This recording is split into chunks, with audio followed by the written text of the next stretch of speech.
Well, overall, it's a very good show. If we take it, participants, if we take the arrangement, everything was good. And as for the value proposition, when you gather the industry leaders, it's always good for the networking, for the knowledge, and for the experience.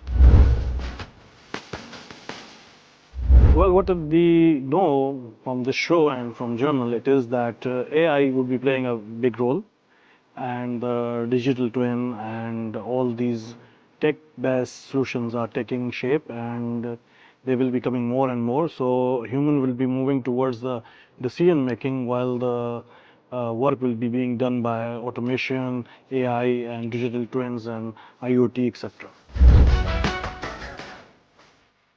Well, the sessions were very well planned. The time, the people who were there, and the quality of the content. So it made a really good case that people should come here to learn about the manufacturing and logistic in general, and Saudi in specific.